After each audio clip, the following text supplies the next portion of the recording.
За өнөөдөр бол хамгийн чухал ийм асуудлыг хэлцэж байгаа цаг үеэ олсон. Ер нь талуудад тухайн асуудлыг одоо шийдвэрлэж бүх талууд оролцож чинь гэж хэлж болно. Өөрөөр хэлбэл шийдвэр гаргагчид, бодлого боловсруулагчид, их хурлын гишүүд, ардчилсан намын удирдлагууд тийм ээ. Тэгээд хамгийн гол нь бизнесийн одоо жижиг дунд томоохон хэмжээний бизнесийн салбарын одоо лидерүүд гэдэг юм уу захирлууд удирдлагууд ирсэн байна. Туузын гишүүд, туузын дарга нар ирсэн байна. Тэгээд ингээ асуудлаа тойроод ярьж байна л да. Асуудлын голыг бол жишээлбэл сая ардчилсан намын дарга хэлж штэ. Ер нь нийгэм чи өөрөө ингээд аваад үзгэрөө штэ. Ажлангаа ядурдаг, бизнесийн ингээ өрөнд ордог ийм нийгэм болчлоо. Үндсэндээ бол энэ сүүлийн 3 сонгуул дараалан ялсан Монгол Ардын нам бол Монголын төрийг бол үндсэндээ ийм одоо төрөөр амьдрдаг бүхэл бүтэн ийм нэг айрмыг одоо бий болгочлоо. Тендерийн одоо ийм бизнесийн бүгд бүтэн ийм айрмыг бий болгочлоо гэдэг ийм асуудал яриад байна л да. Тэгэхээр үнэхээр ардчилсан нам бол одоо 42 одоо гишүүнтэй 42 гишүүнээрээ дамжуулж тодорхой эдийн засгийн реформуудыг яаж хийх вэ, төрийг яаж цомхон бөгөөд чадвартай болгох вэ гэдэг ингээд холбогдох хуулиудыг санаачлаад ингээд явж байна.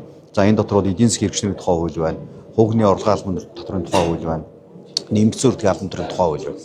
За томоохон хэмжээний мессежтурын хэмжээний реформын өөрчлөлт хийхэд бол ардчилсан бол 2027-28 оны сонгуул ялахаас арга байхгүй. Ингэжээж яг иргэдийн хүсэж байгаа тэр өөрчлөлтийг авчрахаас арга байхгүй болчиход байгаа. Өөрөлдөх юм бол энэ төрийн өмчт компани гэдэг чинь бол үндсэндээ дарга нарын өмч болчиход байна шүү дээ.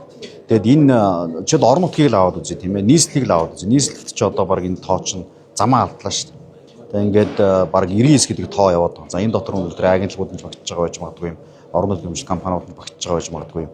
Тэгээ энэ чинь бол утгаа алдж байгаа байхгүй.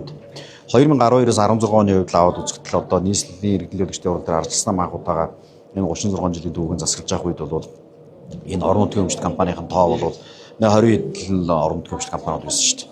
Хот тогтчлон мөчлөлтөд холбоотой, цэцэрлэг мөчлөлтөд холбоотой. Гэтэл одоо юуны компани нь энэ чинь тэгэл дахиад нөгөө нийслэлийн болон иргэдийн татварлагчдын мөнгөөр даргаыг дагсан хүмүүсийг л үйлдвэрлэж байгаа юм систем баггүй.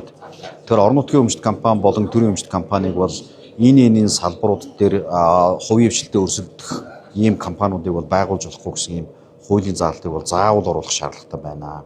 Одоо байгаа компаниудыг нэгтгэхээ цөөлхийн цөлөөд ингээд цэгцлэх шаардлагатай. Тэгээ ийм реформ шинж чанартай өөрчлөлтүүдийг хийя гэдэг ийм л одоо чухал уулзалт болж байна. Явж үүний цаана бол цомхон бөгөөд чадвардаг төр буюу институт засаглалын тухай ажил байгаамаа. Өөрөлдөх юм бол том байна уу, жижиг байна уу, муур хар байна уу, цагаан байна уу, хулган барих гэх хамгийн чухал гэдэг нэг ийм санаа яваад идэг. Гэхдээ ардчилсан нам бол энэ дээр концепцийн хувьд бол төрөө аль болох одоо цомхон болох ёстой, чадварлаг болох ёстой. Ер нь бол нөгөө 80-20-ийн хууль, 20-80-ийн хууль гэж байгаад идэг.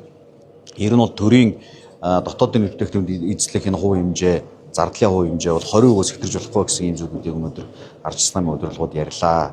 Энэ бол цаг үеэ олсон ийм маш чухал одоо арга хэмжээ болж байна гэж ингэж ойлгож байна. Ер нь бол биосфер гэж ойлголт байдаг тийм ээ. Бүх амьд амьтан одоо амьдрах уул, ус, агаар гэдэг ингээд одоо юу гэдэг юм байгаа энэ таатай орчин, хүрээлэн орчин тийм. Үүнтэй адилхан экосфер гэж ойлголт байна.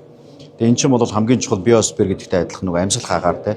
Бизнесийн одоо жижиг дунд бизнес болон бизнес хийж байгаа хүмүүст өнөөдөр юу нь хамгийн чухал хэрэгтэй вэ нөхөр амьсгалах агаар хэрэгтэй байна шүү дээ. Энэ амьсгалах агаарыг нь яаж одоо авчрах уу, бий болгох уу, ийм салхи савир оруулах уу, яаж одоо энэ мангас болсон төрийг илүү олон нээлттэй болгох уу. Ер нь бол сануу засах хөнгөө бол сайн засагч язардаг гэж үг байдаг тийм ээ. Өнөөдөр 3 сонгуул дараалан ялсан Монгол Ардын намын тухайд бол энэ систем бол өөрөө цааш орчин тогтнолд бол маш хэцүү боллоо гэдгийг бол нийгэм бол харж байгаа хаа гэж ингэж бодож байна. За